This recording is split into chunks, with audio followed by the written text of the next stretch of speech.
थेट आपण बीडमध्ये जाऊया। शिरूर कासार पोलीस स्थानकामध्ये आता खोक्याला घेऊन पोलीस पोहोचलेले आहेत।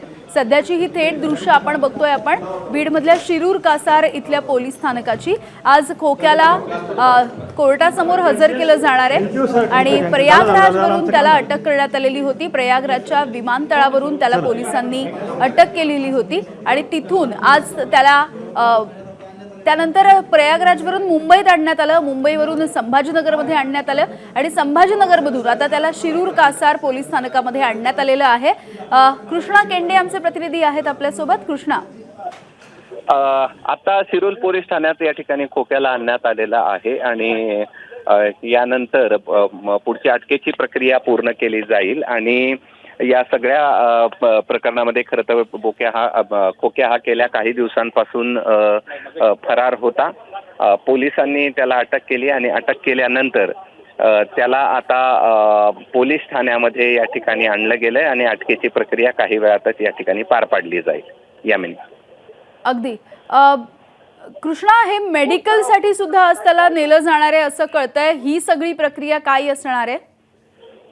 आता अटकेची पहिल्यांदा प्रक्रिया पूर्ण केली जाईल आणि त्यानंतर मेडिकल केलं जाईल। मेडिकल केल्यानंतर न्यायालयात हजर केलं जाणार असल्याची देखील या ठिकाणी माहिती पोलिसांनी दिलेली आहे। त्यानंतर रिमांड पोलीस कस्टडीसाठी अर्ज केला जाईल। त्यामध्ये खोक्यावर असलेले गुन्हे आणि कोणत्या कोणत्या गुन्ह्यामध्ये त्याला PCR हवा आहे आणि का हवा आहे हे न्यायालयासमोर मांडलं जाईल आणि न्यायालय त्यानंतर PCR या ठिकाणी देईल। मात्र आता आपण पाहिलं तर खोक्याला शिरूर कासार पोलीस ठाण्यामध्ये या ठिकाणी आणण्यात आले आहे आणि अटकेची प्रक्रिया या ठिकाणी सुरू केली गेली आहे। अगदी कृष्णा, साधारणपणे किती दिवसांच्या पोलीस कोठडीची मागणी केली जाऊ शकते? एकंदरीतच गुन्हे पाहता 15 दिवसाची पोलीस कस्टडी पोलिसांकडनं मागितली जाईल, कारण की वेगवेगळे गुन्हे त्याच्यावरती दाखल आहेत। मारहाण केली गेलेली आहे, त्यामध्ये जे मारहाणीसाठी शस्त्र वापरले आहेत ते या ठिकाणी जप्त करायला लागतील। शिवाय वन्यजीव शिकार केल्याचा देखील आरोप आहे, कारण की तसे जाळे या ठिकाणी मिळालेले आहेत।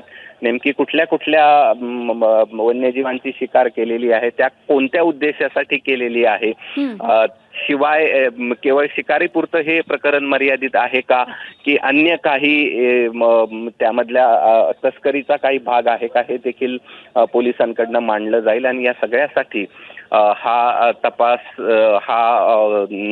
कस्टडी मागितली जाईल आणि किती दिवसाची कस्टडी या ठिकाणी मिळते हे पाहणं देखील महत्त्वाचं असणार आहे। अगदी कृष्णा, एक शेवटचा आणि महत्त्वाचा प्रश्न तो म्हणजे सुरेश धस यांचा हा कार्यकर्ता आहे। सुरेश धस यांची काही प्रतिक्रिया कळू शकली आहे का या अटकेच्या नंतर?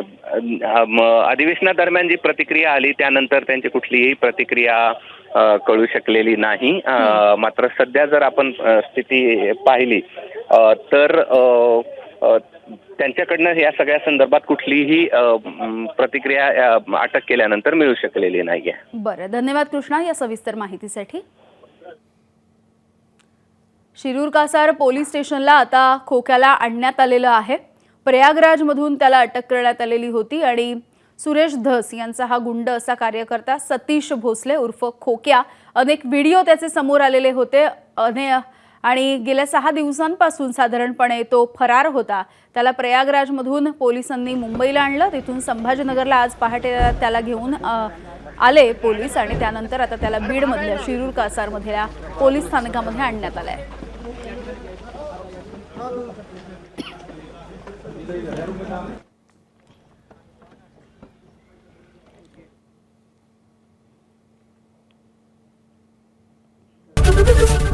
एबीपी माझा, उघडा डोळे बघा नीट।